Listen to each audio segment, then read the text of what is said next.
Welcome to the Scientific Sense podcast, where we explore emerging ideas from science, policy, economics, and technology. My name is Gil Eapen. We talk with world's leading academics and experts about their recent research or general areas of topical interest. Scientific Sense is an unstructured conversation with no agenda or preparation. We cover a wide variety of domains where new discoveries are made and new technologies are developed on a daily basis. We are most interested in how new ideas affect society and help educate the world how to pursue a rewarding and enjoyable life rooted in science, logic, and information. We seek knowledge without boundaries or constraints and provide unedited content of conversations with researchers and leaders who love what they do. A companion blog to this podcast can be found at scientificsense.com, and this podcast is available on over a dozen platforms and directly at scientificsense.net. If you have suggestions for topics, guests, and other ideas, please send them to info@scientificsense.com, and I can be reached at gil@eapen.info. My guest today is Professor Michael Ullman, who's Professor of Neuroscience with secondary appointments in the departments of Psychology and Neurology at Georgetown University. He is Director of the Brain and Language Lab and Director of the Georgetown EEG ERP Lab. The Brain and Language Lab aims to elucidate how language is learned, represented, and processed in the mind and brain. Welcome, Michael. Thank you very much, Gil. Yeah, thanks for doing this from Germany. Yeah, I want to start with one of your book chapters, the Declarative Procedural Model, I guess sometimes called DP model, a neurobiologically motivated theory of first and second language, in which you start off saying in evolution and biology, previously existing structures and mechanisms are constantly being reused, and that is co-opted for new purposes. So you are arguing in this chapter, Michael, if I understand this correctly, that the circuits in the brain that appear to be involved in language learning and language reproduction are circuits that we have been using for other purposes. So it sort of even predates Homo sapiens, right? That's correct. So the basic idea is that given that in evolution and biology, existing mechanisms or systems tend to be reused for new functions rather than completely de novo mechanisms appearing from scratch, that should be the case for language as well. And simply we focus on these two learning and memory circuits, often referred to as declarative memory and procedural memory, because these are arguably the two most important learning and memory circuits in the brain, and most, if not all, of language has to be learned. And therefore, it seems reasonable to predict that language should therefore be learned importantly in these two learning and memory circuits. And these are really old circuits, as you were saying.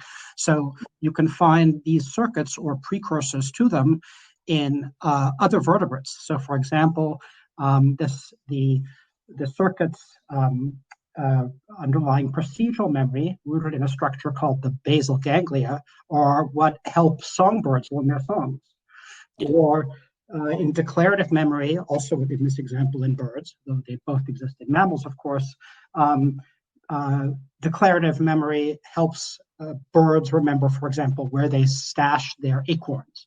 So these are old circuits, and the basic idea is these have been reused, co-opted for this new function in Homo sapiens, even if they might have become somewhat more specialized for language, right? So they could have been co-opted for language without being changed, or with some further changes for this particular domain. Yeah, that's fascinating, because often we think of language as something very unique to humans.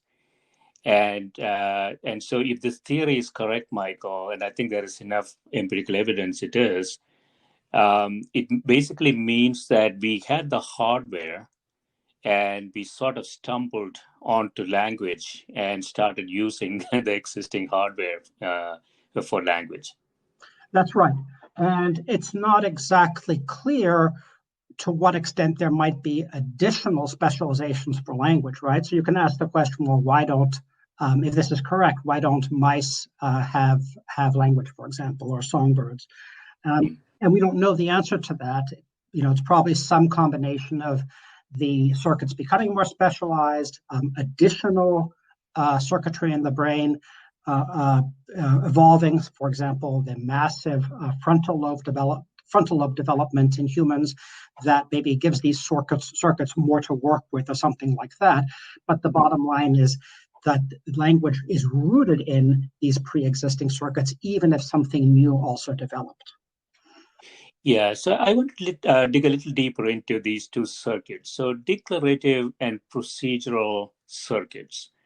And they're both involved in memorization, but in different ways, right? So how do you differentiate between the two?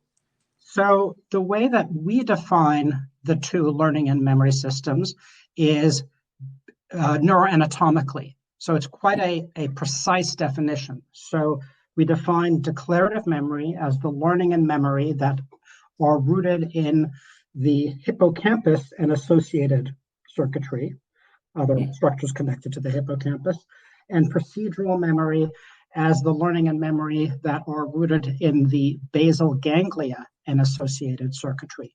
And so basically we're saying whatever learning happens in the hippocampus and connected structures is declarative memory, and analogously for procedural memory and the basal ganglia. Now, this is somewhat a more precise and more testable definition of the two learning and memory systems that have traditionally been used, where, for example, there's a lot of times in the past, declarative memory was simply defined as the learning and memory that is explicit, that we have conscious awareness, that we can verbalize, that we can declare, hence the original name. And procedural memory as kind of implicit non-learning, that is learning of stuff that's not available to conscious awareness. But our definitions are much more precise. And if you'd like, I can also talk about what these circuits, what these brain structures actually are, like where they are in the brain. Yeah, that will be good, Michael. Yeah, just very briefly, how where they're located, and do they interact with each other, and also is there a specialization between short term and long term between these two circuits? Right. So I'll try to answer all of that. How to remember in my declarative memory all of your questions. We'll see. So first of all, the hippocampus is deep inside your brain in the middle part, the so-called medial part of the temporal lobe. So you have your temples just under your ears, right? And the temples are called the temples because they're on the temporal bone in the skull, and below that is the temporal lobe, and kind of you go deeper towards the inside of the brain, and that's where the hippocampus is. So deep inside the brain. Similarly, the basal ganglia are a set of interconnected structures with names like the caudate nucleus, the putamen, and other structures that are deep inside the brain. Declarative memory seems to be specialized for learning arbitrary bits of information and associating them, such as acorn in that tree for the bird, right? Whereas procedural memory seems to be specialized for learning things like sequences and rules, such as, for example, the sequence in a bird song, to go back to my previous example. And the way they learn is also different. So, for example, declarative memory associates these arbitrary bits of information, like acorn and tree, whereas procedural memory is good at predicting, like what should come next in a song that you're listening to, for example. And then finally, I guess you asked how they interact. So they interact in different ways.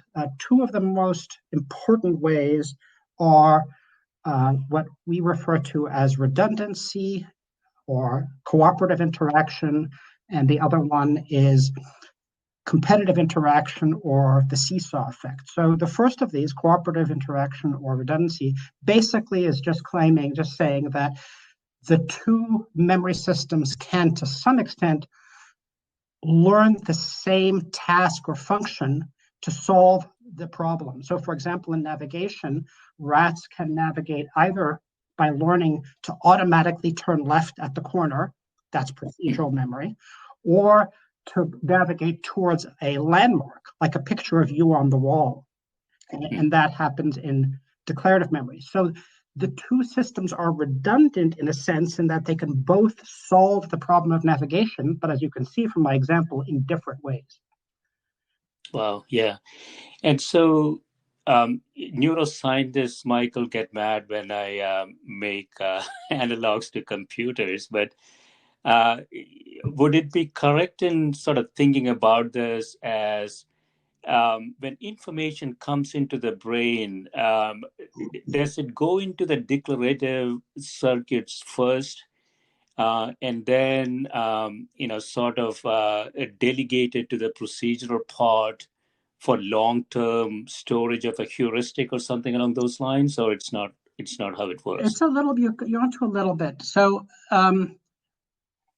both systems seem to be learning at the same time. So for example, at any given moment when the rat is deciding how to, is basically learning to navigate, both systems are learning to the extent that they can learn given the context. For example, if there's no landmark, they can't learn in declarative memory, that kind of thing, where it's harder to learn. So both are learning in parallel to the extent that they can. However, declarative memory is learning faster than procedural memory. So declarative memory can do what's called one-shot learning. If I tell you that the capital of Burkina Faso is Ouagadougou, and you didn't know that before, then you could learn and remember that right now with one example. In contrast, procedural memory needs many, many examples to learn, like a motor skill, like riding a bicycle, which is an example of procedural learning. And so it takes longer. So therefore, you tend to learn more quickly in declarative than procedural memory. But both are long-term. Both, in principle, could be retained the rest of your life, even though there's evidence that we retain stuff better in procedural memory. So you don't really forget how to ride a bicycle, but you might forget what the capital of some country is. Wow, yeah. And so, as you know, there's a lot of advancement in artificial intelligence, deep learning, neural networks, and so on. And one of the issues, obviously, is that we need a lot of data, a lot of repeated experiments, a lot of labeled data for supervised machine learning. So it sounds to me that procedural memory is acting a bit like deep neural networks that requires a lot of experiments, and that data can be ultimately condensed into a heuristic that it could utilize. Whereas declarative memory is not something that we have good analogs to, actually, in computing. So, yes, basically, you're right. I think your analogy to deep learning is somewhat apt in the sense that what procedural memory is learning regularities over many instances. So in some sense, that's what deep learning is doing, in that they're generalizing, they're learning over many, many examples. So in a broad sense, that seems reasonable. Now, declarative memory does that too, but it doesn't necessarily do that. So if I tell you that the capital of Burkina Faso is Ouagadougou, you not only might remember that exact fact, but also that I told you, and I told that to you today at this time in this place. That very specific information about time and place is called episodic knowledge. But then eventually, as you learn that fact, that Ouagadougou is the capital of Burkina Faso, you generalize over all those instances in which you learned it to the fact, and you no longer remember where you learned it, for example, you just remember the fact. So there's generalization going on in declarative memory as well. And then I would add one more thing, which is that in a computer science analogy, it's historically, people have made the analogy between data and programs or procedures in computer science and declarative and procedural memory. Again, it's a somewhat simplistic analogy, as most analogies are, but it does capture something real. Yeah. So I want to try one other distinction to see if this is right. So when you learn by rote, let's say I want to learn the capital of country X is Y. And I'm learning a fact by rote learning. It appears to be more in the declarative area. But if I were to reduce it to some sort of heuristic, which is a rule, something that I could apply in a different context, that appears to be in procedural. Does that sound right or no? The first of those two statements is exactly right. Rote arbitrary knowledge, it seems, must be learned in declarative memory and cannot be learned in procedural memory.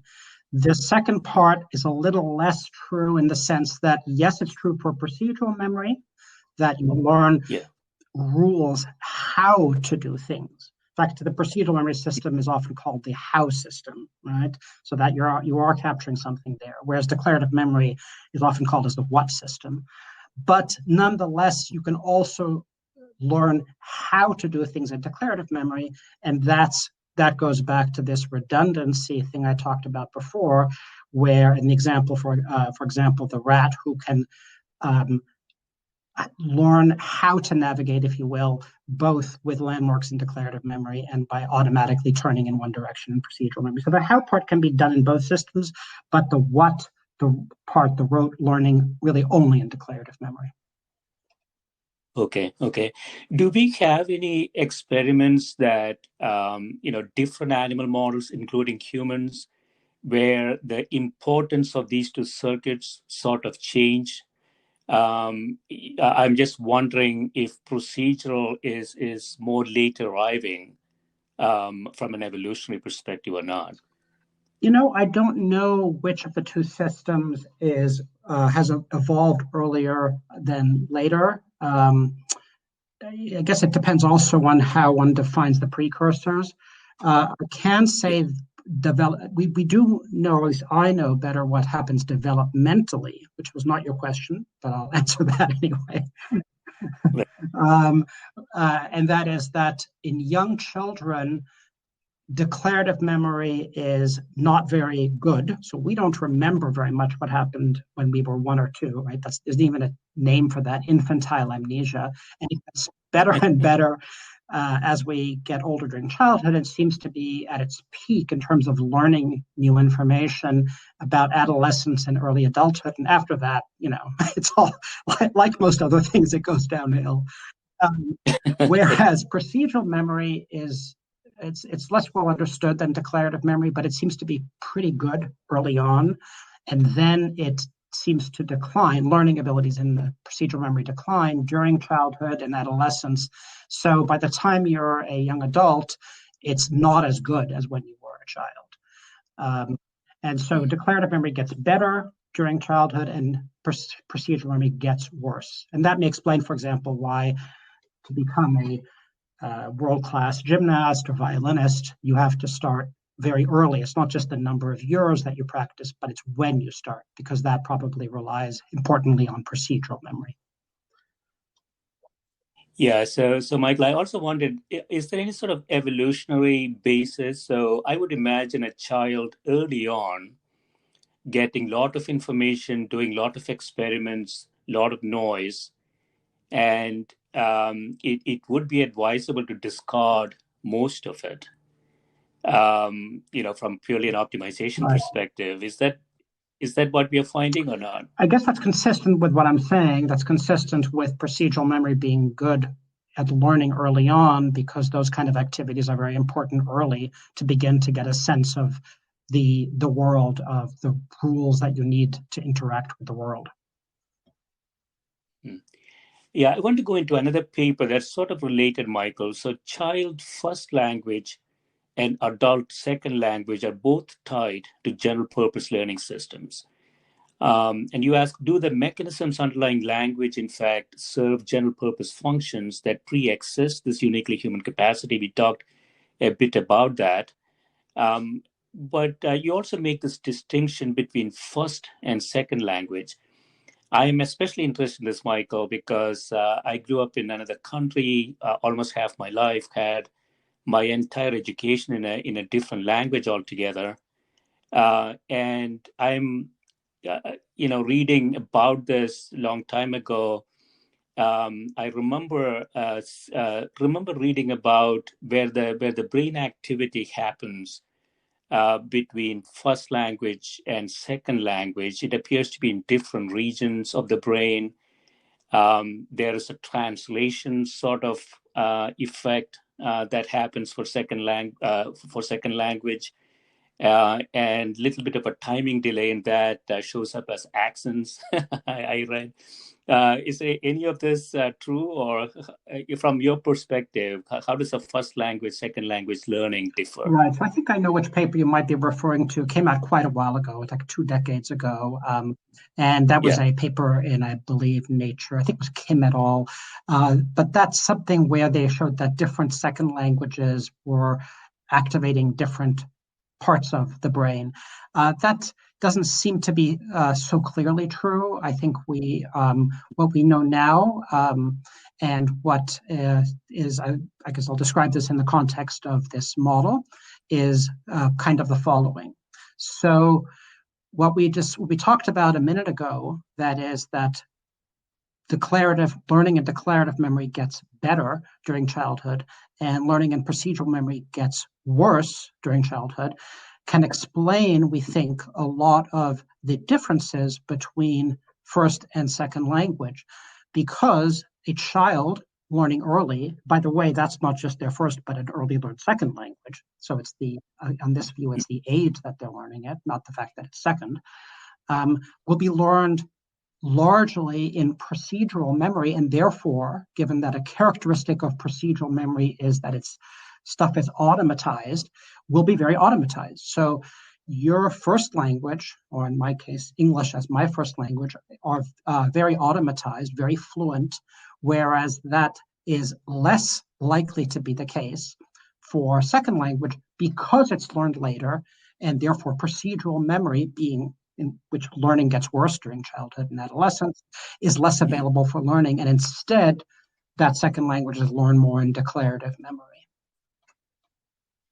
Okay. Yeah, that makes a lot of sense. So, so do we find the second language of somebody, that person is sort of less adept at grammar and things That's like that? exactly right. So one of the main problems of that a late acquired second language learner has is that their grammar is not very good.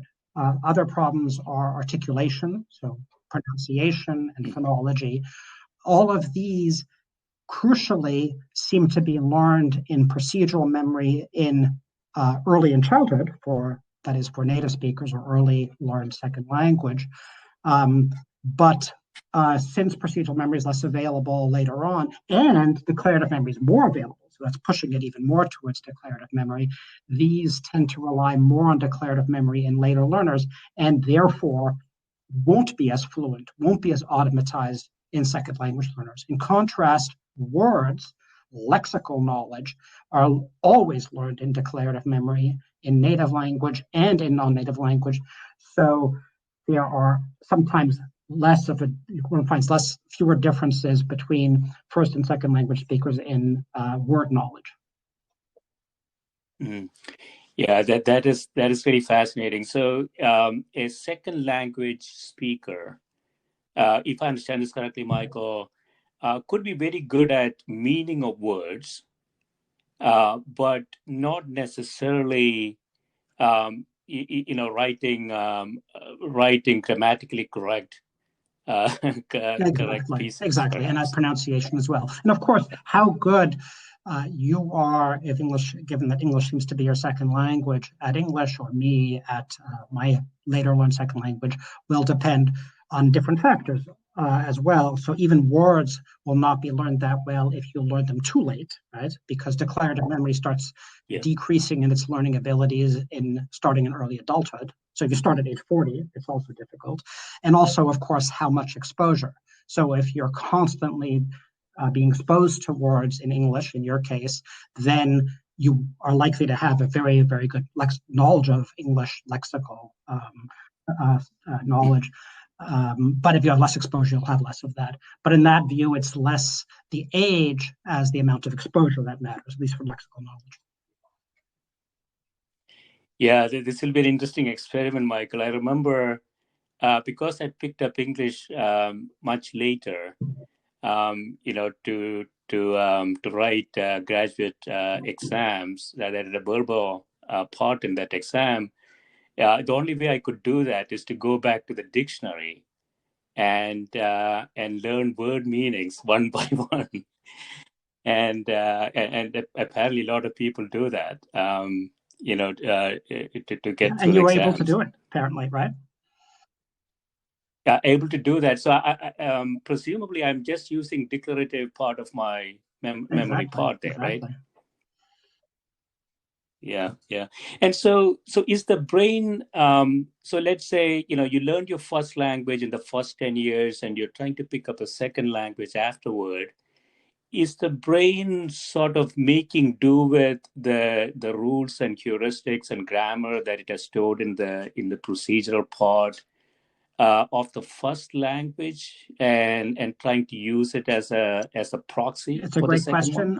We don't know. There is what's called transfer between first and the second language or between second languages, but to what extent, and moreover, whether that is actually taking place for knowledge in declarative and or procedural memory is less clear. So yes, that's absolutely a possibility. So for example, if there are similar rules, grammatical rules in one's first language and one's second language, one may be able to apply them, but it's not entirely clear that that's actually happening. Okay.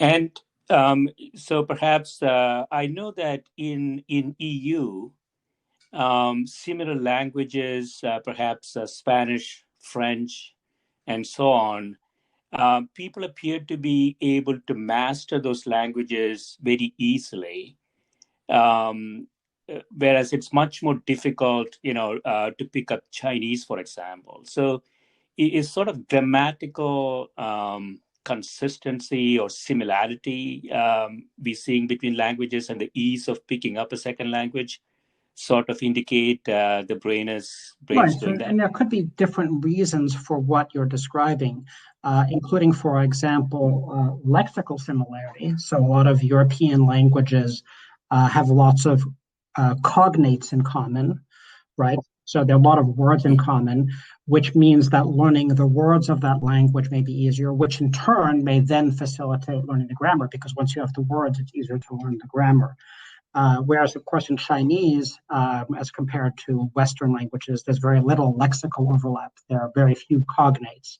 And then, of course, you have other differences, such as the tones in Chinese, which make it more difficult, the writing system, which makes the whole language less accessible very often, and then mere exposure. So if you're living in Europe, let's say it's a good example, might be in the Netherlands. So the Dutch seem to be quite good. This is anecdotal evidence on my part, given my experience. I think it's more or less true. The Dutch are very good at, they tend to know English and often French or German. And that is probably because of exposure to a large extent, right? Because they actually are watching those television programs from those countries. They watch movies in English and so on. So they have a high level of exposure from childhood, right? And so they learn it. Whereas, in the United States, most people are exposed only to English, and even in Netherlands, they aren't exposed to Chinese.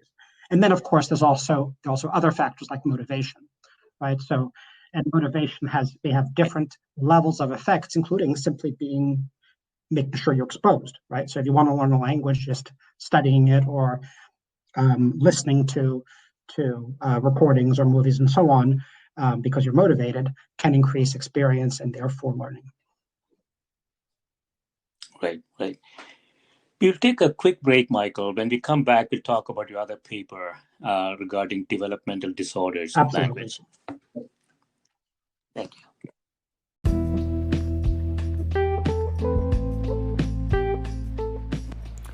This is a Scientific Sense podcast providing unscripted conversations with leading academics and researchers on a variety of topics.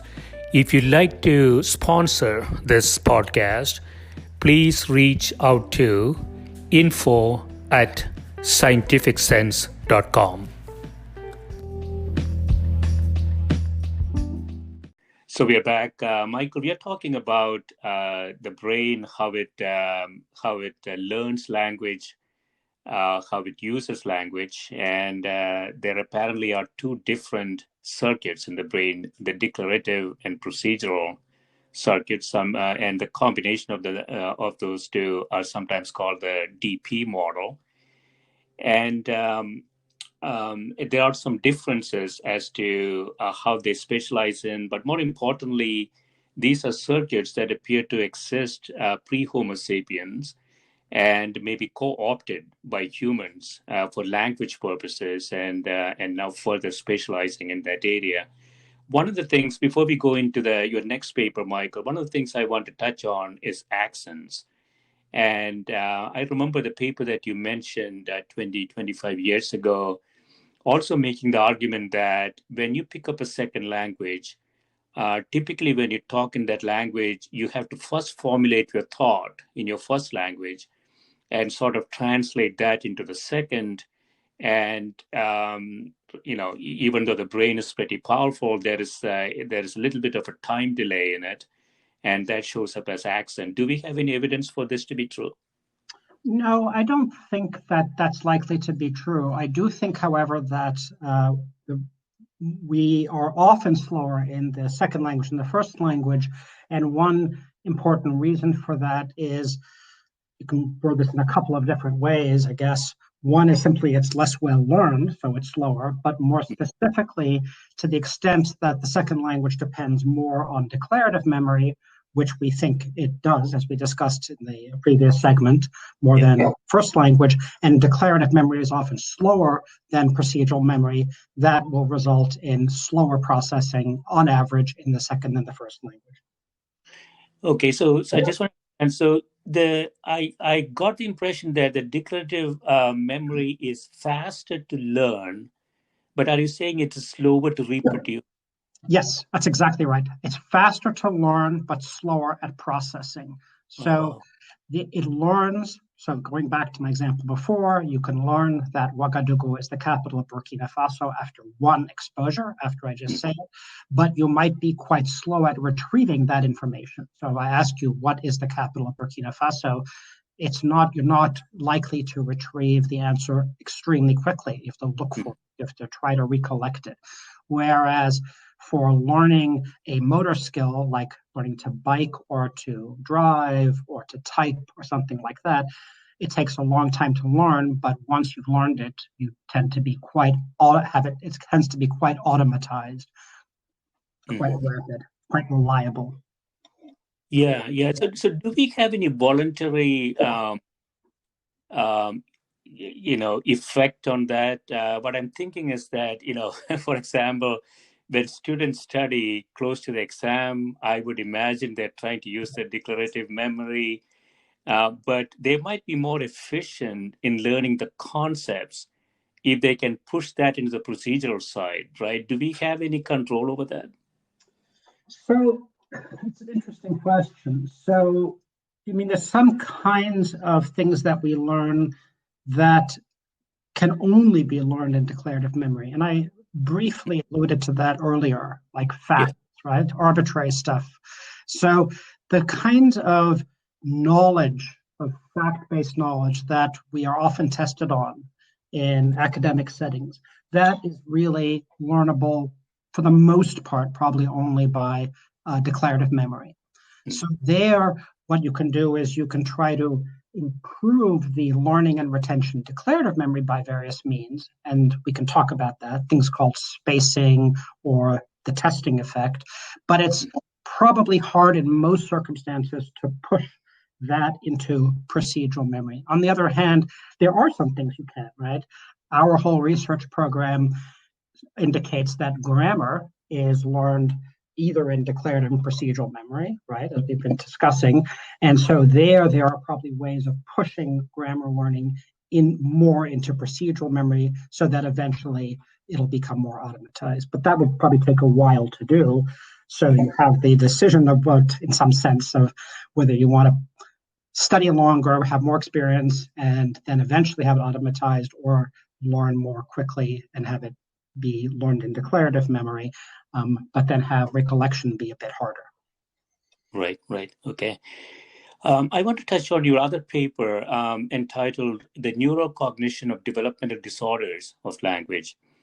And you say developmental disorders of language include developmental language disorder, dyslexia, motor speech disorders such as articulation disorder, and stuttering. These disorders have generally been explained by accounts that focus on their behavioral rather than neural characteristics, their processing rather than learning impairments, and each disorder separately rather than together, despite their commonalities and comorbidities. So you are going into sort of a brain related explanation for these disorders. Exactly. So the one way of thinking about a couple of ways we can say here. So one is that this hypothesis, which we call the procedural circuit deficit hypothesis, is built upon the broader declarative and procedural model of language that we've been discussing. So given that model, which broadly claims that words are learned in declarative memory and grammar, at least once it's automatized in first language, depends on procedural memory. Given that, then we're saying, well, if there's a neuroanatomical abnormality of the basal ganglia underlying procedural memory, then that will make it difficult to learn stuff in procedural memory, including grammar. And that's what we think is going on in these disorders. And as a result, those people will have problems with grammar and pronunciation, for example, and instead may try to compensate with declarative memory. But because declarative memory doesn't automatize learning what's learned in declarative memory as much as procedural memory, then they never quite get to the point that someone without these disorders would get to. So to reiterate, it was a bit complex to reiterate, basically the idea is these disorders we think are associated with brain abnormalities underlying procedural memory. So they have problems with things that depend on procedural memory. And although they can compensate to some extent in declarative memory, that compensation doesn't make up for their losses. Oh, wow. Okay. And so all of this, dyslexia, motor speech disorders, such as articulation disorder and stuttering, all of these, you're arguing that there is a deficiency in the procedural memory part. And because of that, they try to use the declarative part, but it's so slower, right? From a retrieval perspective, it's slower. And so is that the fundamental reason? For example, stuttering. I'm thinking about stuttering, for example. So we don't think that all of these disorders are fully explained by this idea. The one that is best studied is the language, the one that's most closely tied to language more broadly, which is called these days developmental language disorder. It used to be called specific language impairment. And that's the one we and others have studied most with respect to this idea. And there really is pretty strong evidence that probably not all, but much of the phenotype, many of the symptoms, the characteristics of children and even adults with developmental language disorder can be explained by this procedural circuit deficit hypothesis. It's less clear that that this hypothesis has as much explanatory power, that it can explain as much for dyslexia or speech motor disorders such as stuttering or other ones. But it does seem to explain some of that, some of the patterns one sees in these disorders as well. Yeah. So have you seen any data on? Is it can people improve on it? I'm thinking, as you know, President-elect Biden had mentioned that he had a stuttering issue early on, and now it doesn't seem to create a big issue for him. So is this something people consciously train on and improve on? So we've looked at the literature less for stuttering than for some of these other disorders, this particular question you're asking. But in general, what I think a reasonable way of thinking about this is that to the extent that these problems are due to abnormalities in the brain structure underlying procedural memory, there are two ways, not just one way, but two ways to at least partially overcome the ensuing problems. One is it's not the case necessarily that procedural memory is completely defunct. Just because there are abnormalities doesn't mean you can't use it at all. Just because my hand is smashed doesn't mean I can't use my hand at all. It's not all or nothing necessarily, right?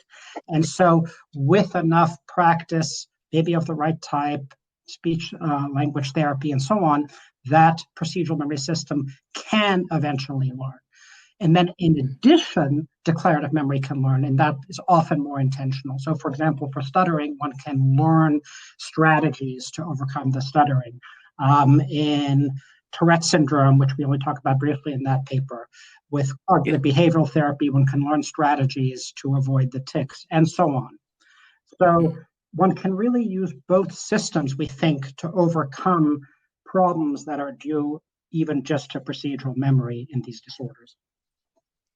Are there therapeutic approaches, Michael? Since we know the sort of the location of the circuits, can we activate that using any sort of therapeutics? Absolutely. And we've talked about that a little bit in these papers. There's another paper that might be useful for people interested in this. Actually, two other papers. One is Ullman and Pullman, 2015. The other one is Ullman and Lovelet, 2018, I think, that address these issues. So, for example, if one wants to enhance learning in declarative memory, for example, in these disorders, or in second language learners, for example, or in other situations, there are various behavioral and as well as pharmacological approaches that can do that. We know some drugs, some pharmacological agents that can enhance declarative memory, or for procedural memory, the same thing. So there are ways of pushing, for encouraging, for enhancing learning in one or the other system. I mentioned a couple of those before briefly, a couple of behavioral approaches, spacing and testing effect. So the spacing effect, this may actually interest many of your listeners more generally. It's very useful if they haven't heard about this. So the spacing effect, also called distributed practice, these are more or less synonymous, refers to the fact that if the information that you are learning is presented to you in a spaced out fashion, you will remember it longer in the longer term. You remember it better in the longer term than if it was presented one after the other. So if I say Wagadugu, Wagadugu, Wagadugu, you'll remember that less well a few months from now than if I say Wagadugu and then tomorrow I say Wagadugu and the next day. So that's the spacing effect. And that seems to very much improve learning in declarative memory. It might a little bit in procedural memory, less clear. And then the testing effect is basically if I tell you, if I say Wagadugu, you will remember it less well in the long run than if I ask you, what's the capital of Burkina Faso?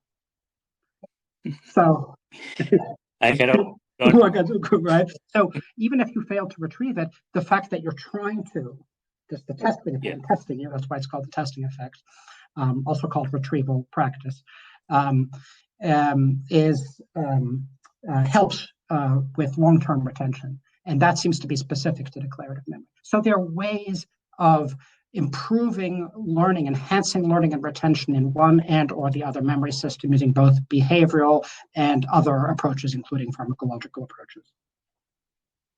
Right. Yeah. I mean, this is proven that cramming the night before the exam never turned out to be a good thing for a variety of reasons, including this one. Exactly. It's exactly right. So actually, cramming the night before is actually fine for the test the next day. It's just that you won't remember it in the long term.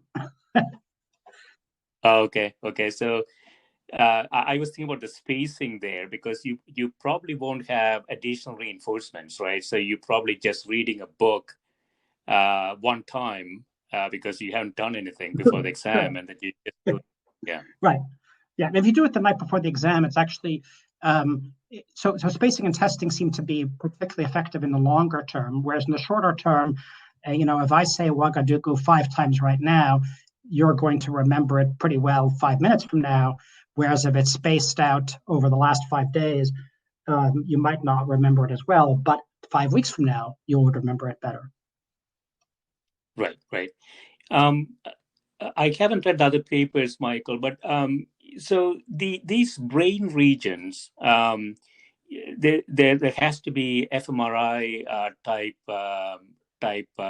charts you could create to really look at what's happening, right? Correct. And so there are different, to answer your question a bit more broadly, there are different Yeah. lines of evidence that indicate that suggest that in fact language is learned and represented and processed in these two learning and memory systems. And one of those sources of evidence is functional imaging evidence, mainly from functional magnetic resonance imaging, fMRI, which, for example, we published a paper last year, Tagarelli et al., I think it's 2019, which is a meta-analysis of language learning functional imaging studies. There's lots of different functional imaging studies that look at where words or grammar are learned in the brain. In fact, the brain region underlying these two memory systems were implicated as we expected. Okay. I want to quickly touch on one area that's not in the papers. As you know, artificial intelligence is developing quite fast. There are technologies now that that can produce language pieces or even papers, and it's becoming increasingly difficult to differentiate something that's written by a robot and a human. Can we actually create some possible tests? There are tests to see if it's a machine or a human, but in this specific context, language writing, in this case, produced by a machine, could that be differentiated somehow because we know what the humans are likely to do?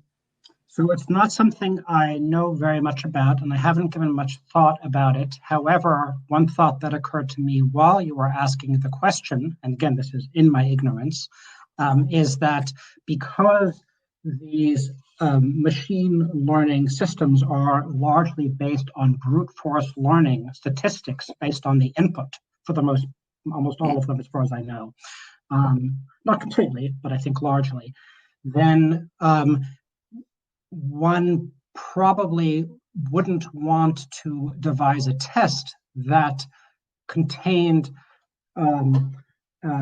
input or required responses that were similar to what is common in language already, because that would have been in the examples that the machines learned from.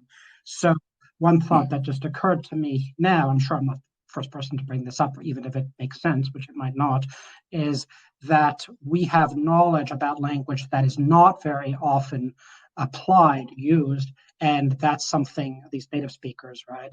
And that's something that might be able to differentiate from machine learning systems and humans at this point. Now, who knows in the future? But that's just a thought I had right now. Yeah, exactly. Yeah, I was also thinking that can we assign a reasonable probability that a human would make certain mistakes?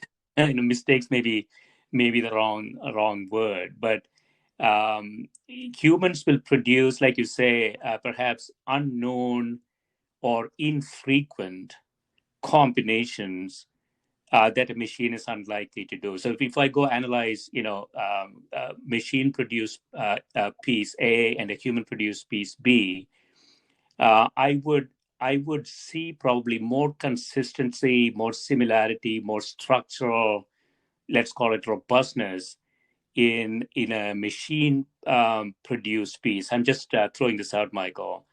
Whereas humans may make more ad hoc changes to it. Do you think that may be true? When you started saying it, I was thinking, oh, that's a really good idea. But then I was thinking, well, of course, unless the purpose of the machine learning algorithm system is to be able to reproduce those mistakes as well, because of course in the input they'll have them as well. So, if this is a Turing test, right, the famous test to be able to distinguish between a machine and a human, you can imagine that the machine could have this kind of information built into it so that it also makes mistakes. And then I was thinking as you were speaking, well, but then you have the cognitive and other human limitations, constraints that humans have, like fatigue and therefore working memory. So longer sentences might get shorter, or less frequent words might not be retrieved as much when you get tired, or things like that. But then I wonder, why wouldn't a machine learning system learn that as well if it wanted to? It's kind of silly to think that it would, but if that were the purpose, for example, to avoid being distinguished from a human in the Turing test, then why not? Yeah, exactly. It's sort of a cat and mouse game. Exactly.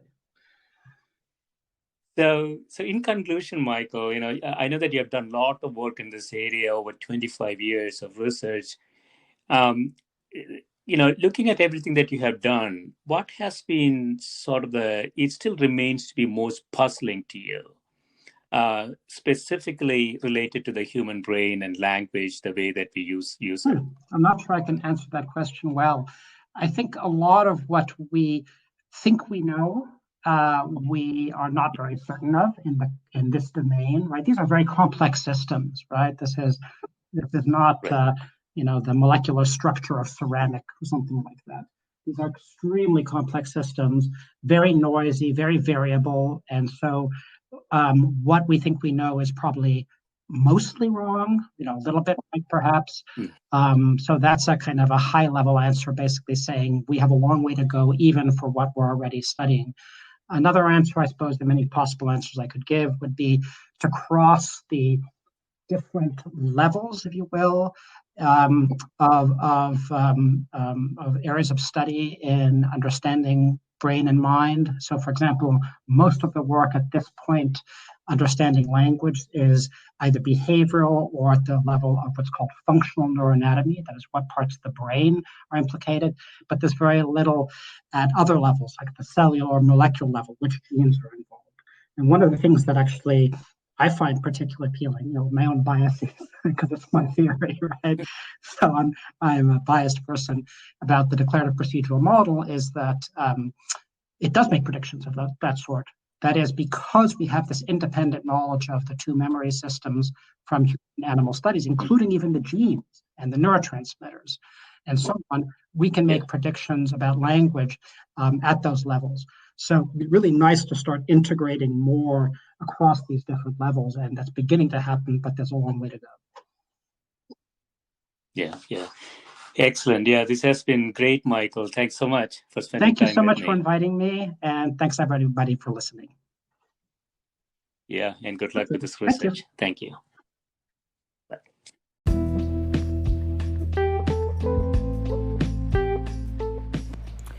This is a Scientific Sense podcast providing unscripted conversations with leading academics and researchers on a variety of topics. If you'd like to sponsor this podcast, please reach out to info@scientificsense.com.